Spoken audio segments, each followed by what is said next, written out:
For the CFD simulation, the mesh geometry was set. The main models used for the automated mesh were polyhedral measure, prime layer measure, and surface remeasure. Then, 2 custom controls were set for critical areas. Additionally, some physical conditions had to be set: a 3-dimensional model, segregated flow, and steady and constant density. Also, the fluid was assumed to be turbulent. For the solution, a Reynolds average Navier-Stokes model was chosen, and a K-epsilon model, but it performs poorly on certain contractions or laminar flow, so a realizable K-epsilon 2-layer and all white plus was selected.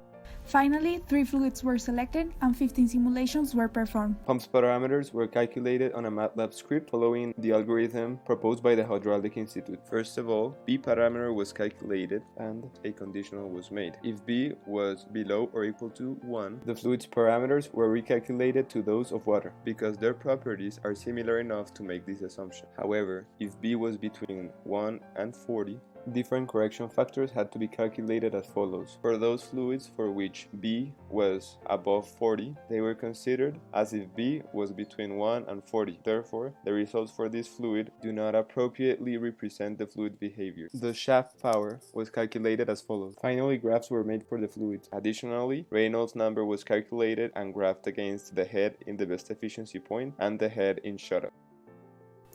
Results obtained by the method proposed by the Hydraulic Institute are shown below.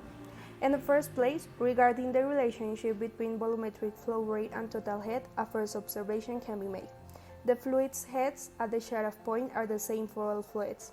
This is because, in the algorithm, when flow rate is 0, the head's value stops depending on the fluid and becomes the given shutoff head value for water. Also, the overall behavior of the graph shows that the total head decreases with viscosity. As to the shaft power, for less viscous fluids, the shaft power increases with an increase in the flow rate. However, for more viscous fluids, this magnitude seems to reach a maximum around 2.5 cubic meters per hour and start decreasing from that flow rate on. This behavior does not make sense, since power should increase as the flow rate increases for all fluids.